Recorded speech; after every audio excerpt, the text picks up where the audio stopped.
Kids Show. We're so glad you're with us again today. And we hope you had a really great Thanksgiving last week. Thanksgiving is over, but now it's time for... Slapsgiving. That's right. That's right. Today we're playing a game of Extreme Slapjack! We're going to get slapped today pretty much. We're going to slap each other. But I've said it's okay. This is okay because it's a game. Right. This is fun. Don't play this at home. No, unless don't do this at home. Your parents say it's okay. Ask But first. don't play this at home. Just, just general rule. Usually when you play Slapjack, you have a 52 card deck and you usually play and you want to get a jack and slap that jack on the table. Well, today, Heidi and I, to up the stakes, we're playing with a smaller deck, all right? That's just full of suit cards, which means like kings, queens, jacks, aces. It means more slaps. More slaps, faster slaps. In this case, when you get a jack, if you pull the jack, you are getting slapped. So we do not want to get the jack. No jacks. That's right. There's only 4 jacks in here. And so the first person to 3 jacks, 3 slaps, loses, all right? And if we tie, we'll play a little game of war to see who is the winner. Can you imagine what war is going to be after Slapsgiving? I'm It's going to be scared. slap war. Let's do this. Rock, paper, scissors. Put on your Ready? gloves. Okay. Rock, paper, scissors. Ready? Rock, paper, scissors, boom! I did scissors. Oh, that means you cut, yeah. All right, here we go. First card. Oh. All right. Okay. Ready? Yeah. Breathe, breathe. Oh, okay. They're just all going to be piled up in my head. Ready? It's going to be like 4 slaps in a row. There's already 2 queens out. 3 queens. Oh, my This Lanta. next one has to be a jack. Big for money, sure. no whammies. Ready? Yeah. Oh! Are you ready? Yes, go! Do it!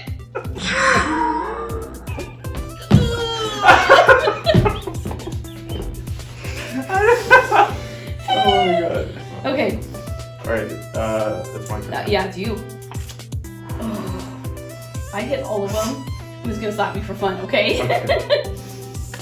Okay. Ooh, this gotta be only jack that needs to slap. Oh, alright. It's you gonna slap me now. I pulled a jack. Oh, you pulled a jack! Okay. Why is that so satisfying? It's satisfying but scary. It is. Alright, Okay. it's all the pent up Ready? anger here. Alright, yeah. That was a good one. That was a good one. That One was a slap. good one. This is gonna be like Get a all run of jacks. jacks. Oh! Ready?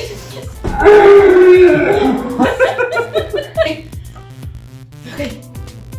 Okay. That was good. King. You got a king. Dang it! Is that 3? That's 3. I I lose.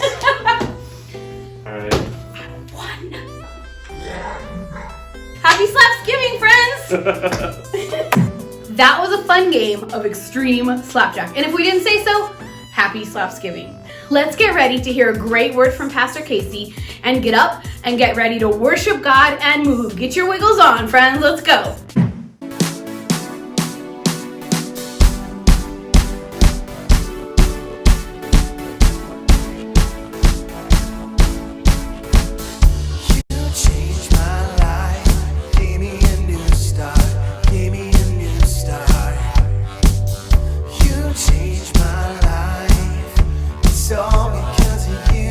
All because of you, you make me smile, gave me a new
Hey guys, and welcome back to our conversation about gratitude this month in November. Today we're specifically talking about being in the habit of being grateful always. How do we do that? How can we build these habits? When things are good, there's a laundry list of things we can be grateful for. It's easy to, right? When we get the things we want, get the things we're hoping for or asking for, it's easy to be grateful. But when things are bad, it's really slim pickings when it comes to things to be grateful for. It's not easy to find those things. We really have to look for them. Today we're going to talk about building habits and how to be grateful always, how to choose to be grateful. And I want to tell you about a man named Daniel.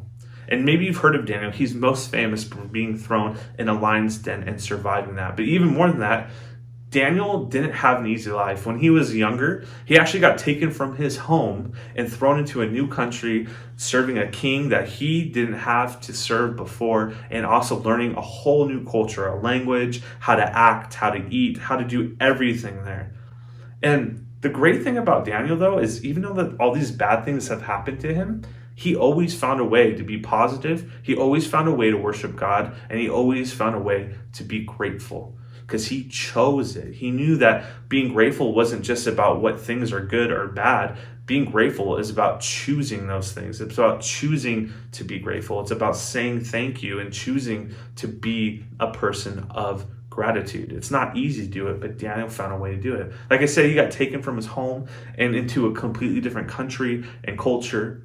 And maybe you didn't know this about Daniel, but Daniel, when he got thrown into the lion's den, this is actually what really happened to him. He was in this habit of praying 3 times a day where he lived, and he would face a certain window, and he would pray in the morning, in the afternoon, and the night. Just 3 times a day, he had this routine down, and he did it because he loved God and loved talking to God, because he learned new things every time he did. But there are some people that didn't like Daniel because of how good he was. They were annoyed by how good of a person he was. They were annoyed by how much he worshiped God. They were just annoyed by Daniel because they were a miserable person, really. And so they actually tricked the king into making a law that you can't pray 3 times a day, that you can't do what Daniel was doing. They tricked the king into making this a law and caught Daniel praying, even though he wasn't supposed to. Now, Daniel knew that it was a law, but he still decided to pray to God. He decided that nothing was going to stop him from talking to, loving, and worshiping God. That nothing can get in the way of that, not even a law. And if he gets thrown in a lion's den, so be it. And so he made his choice, and this person that tricked him caught him and threw him in the lion's den. But here's what's awesome. Because of all the great stuff that Daniel did for God, God's love for Daniel, none of the lions touched him. He was in that den and nothing happened to him. He was completely safe from all harm and survived. When the king found out what had happened, he took Daniel out of the lion's den and apologized, because Daniel was a great servant to the king and a great servant to God, and he didn't want anything bad to happen to Daniel. Even though Daniel had all these horrible things happen to him in his life, he still decided to be grateful. In fact, he writes this in a book named after him. It's found in Daniel chapter 2, verse 23, and it says this: God of my people long ago, I thank and praise you. You have given me wisdom and power. So even though Daniel had a choice to sulk, be unhappy, and be mad about his situation, he always found a way to be thankful to God for something, because he knew that it was a choice. And there's this person I want to tell you guys about that goes to Active Church. Her name is Janet. And Janet is awesome. She has the nickname of being called Outstanding Janet. Number 1, she always has a smile on her face. But number 2, when you ask how Janet is doing, no matter if it's the sun's out, no matter if it's raining, no matter if it's a Sunday, Tuesday, Wednesday, doesn't matter what day of the week it is, she always says that she's outstanding. And she doesn't just say that because she wants to put on a brave face or lie about how she's feeling. She made a choice to always choose joy and to always be grateful. And so she chooses to say that she's doing outstanding. That we can learn from her. And the way that we build habits to be grateful is to choose to be grateful. Here's some ways that we can build habits of being grateful people every single day. Number 1, talking to God. A great way to start your day is to talk to God about what's coming up, about what you're nervous about things that you are grateful for. Number 2, choosing to be grateful even when things are bad. Maybe have a list in your room. Maybe it's a sticky note on your mirror or whatever. But have a list somewhere you can read it constantly that reminds you of things to be grateful for. And finally, say thank you. Saying thank you is so powerful for you and for that person. I know sometimes it can't be easy to say thank you, right? It could be kind of awkward or it may not feel genuine all the time, but saying thank you puts you in that mindset of being grateful, whether it's someone opening the door for you, or like I said, your parents or friends or family doing something very small for you just by being there. Tell them thank you out of the blue. It's the best thing. So I want to remind you guys to be people of gratitude and build these habits into your life so that you can choose to be grateful always. Let me pray for you. God, thank you for those that are watching with us. I pray that their hearts and their spirits and their mind are just overwhelmed with gratitude at this moment, God. I pray that they have a long list of things to be grateful for, to refer back to. I pray that you put people in their life to remind them what to be grateful for, God. We love you and we thank you. In your name we pray. Amen. Okay, friends, it's time for our Science Minute. Today, we're doing something a little fun and a little crazy and a lot messy, right? That's right. It's called elephant toothpaste. Yep, here's what we're going to do. In our awesome bottle here, Acton Church's bottle, in here, we're going to put some food coloring, some dish soap, some hydrogen peroxide. Did I say that right? Yep, you said it right. And we're going to put some water and yeast in here. And when we put the water and yeast, it should shoot up an awesome color, and I think we chose orange. We chose orange. The chemical reaction of the yeast and the hydrogen peroxide and all those things make it like grow, essentially bubble out and grow. We'll see how big it gets. Hopefully right? we'll get a nice big explosion, and it's just really foam. That's all it is. Again, we're professionals. We got the lab coats, the goggles. You could take a bath in it, probably. Well, elephants brush their teeth in it, right? That's true. I mean, they probably have really big toothpaste. teeth. Yeah. So it's got to make a lot of toothpaste. That's right. But just for safety purposes, don't try this at home. Just in case. Just watch us Never do know. it. Yeah, this is fun. First, our dish soap. Put a little bit in there. Okay, now our food coloring. Let's make it yellow. That's good. That's a lot. A little bit of hydrogen peroxide. Hydrogen.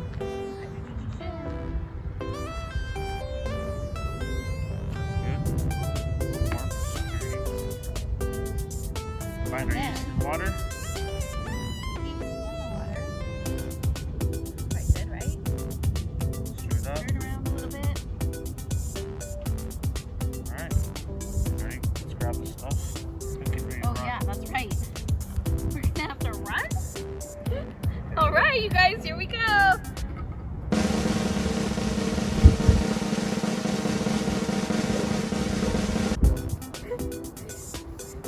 Wait, listen. Oh, I hope it goes right now.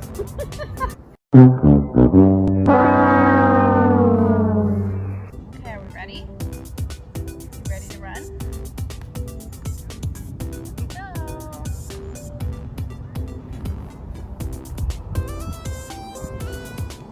I don't know what we're doing though. Trying it for the third time. There goes the dish soap. Oh yeah, food coloring. Almost forgot the important piece. Okay. Lots of food coloring so we can see it. So we're using all of our ingredients, so this is our final try, right? Do it.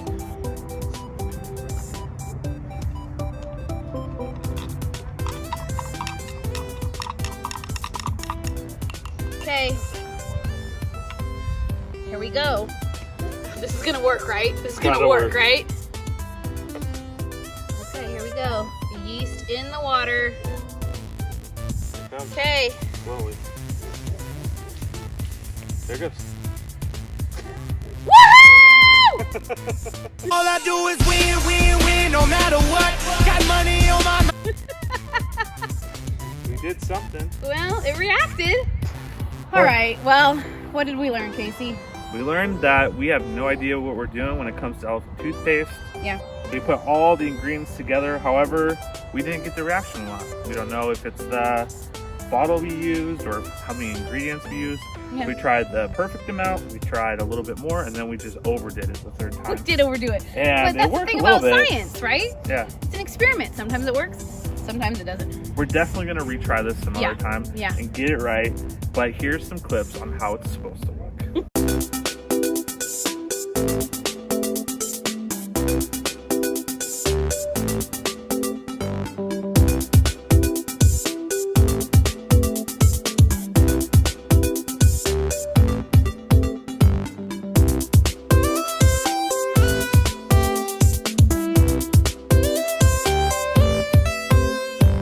Hey friends, thank you guys so much for joining us this week on the Active Kids Show. We did so many fun things, extreme slapjack. That was fun. Yes, and we also did elephant toothpaste experiment, which It was failed. fun, but it was a fail. Yeah, That's okay. It fun, but happens. We're gonna return to it, make it better. Yeah. But we're so glad that you watched with us. We want to tell you about a few things coming up. In 1 week on December 6th, you won't see us here on the Active Kids Show, but we want you to come to campus. In the morning will be a fun service as always, but in the evening is going to be this crazy Christmas kickoff where we're lighting a tree and we're making ornaments and we're decorating cookies and we're singing along, and it's going to be a really fun time, right? It's gonna be awesome. I'm gonna be there. Santa's gonna be there. Oh, yeah. The Grinch might possibly be there. It's I just heard. gonna be an awesome Christmas extravaganza. I love that word. Extravaganza. Extravaganza! But we also want to invite you to our Christmas Eve services that are happening here on campus. We have 3 that you can go to on December 24th. It'll be our 2 p.m., our 4 p.m., and our 6 p.m. services. We would love to see you at any one of them. We always go all out on Christmas and have so much fun. So we'd love to see you and your family here at Active Churches for our Christmas Eve services. Yeah, and families get to sit together that night. It's such a fun night. So in a couple days after that is another Sunday, the 27th of December. And I just want to let you know we are online only for that weekend. right. Big service, kids show, everything online that weekend so you can stay home and snuggle your family for even longer. That's right. And then just a reminder, for the whole month of December, we're going to be taking off for the Active Kids Show, just so that we can prepare and get ready for the new year in 2021 in January and kick off huge and in a new and different way. And so we can't wait to see you back in January. We will be online on the 27th. We'll have something for you there. But we're going to launch big and strong in January. So Yes. friends, thank Can't you so wait. much for watching. I'll ask you that you share this, show your friends, and tell everyone about the Active Kids Show. We love you guys. We'll see you guys in January. Can't wait to see you on campus.